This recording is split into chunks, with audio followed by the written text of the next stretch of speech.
In today's video, I'm going to teach you how to create a checklist in ClickUp. By the end, you'll have a ready-to-use checklist built from a template, and you'll know exactly how to tailor it to your workflow. First, open your browser and head to the ClickUp website.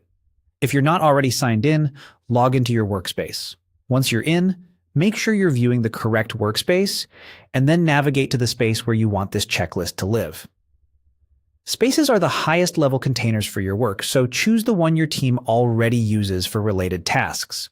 If you don't have access to a space, check with your admin to confirm your permissions. Inside the space, look for the plus icon. This is your starting point for adding something new. Click the plus icon, and from the options that appear, choose Templates. Templates are a fast way to jumpstart structure in ClickUp without building everything from scratch. In the Templates view, use the search bar to type the word checklist. This filters the library to show you pre-built checklist options. Browse the results and pick a checklist that closely matches your use case, whether that's onboarding, content reviews, or a simple process you repeat often. Don't worry if it's not perfect. You'll customize it in a moment. Click Use Template. You'll be prompted to give your new checklist a name.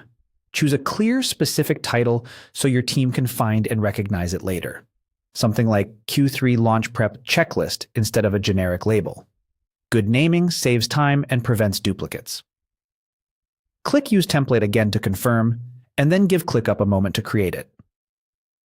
The load time can vary based on template size and your connection, so a brief pause here is normal. When it's ready, your new checklist will open. Now it's time to edit the template so it fits your exact process. Update the checklist title or description to reflect your goal. Review each checklist item and adjust the wording to match your team's terminology. Remove any steps that don't apply to you and add missing steps so the sequence feels complete. Reorder items to reflect the real-world flow you follow, grouping related actions together for clarity. If your workflow depends on timing, note due dates in item descriptions or add assignees where it makes sense, so ownership is obvious.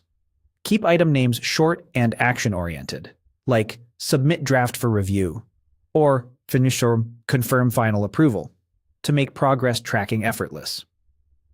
Your changes save as you go so you can iterate confidently.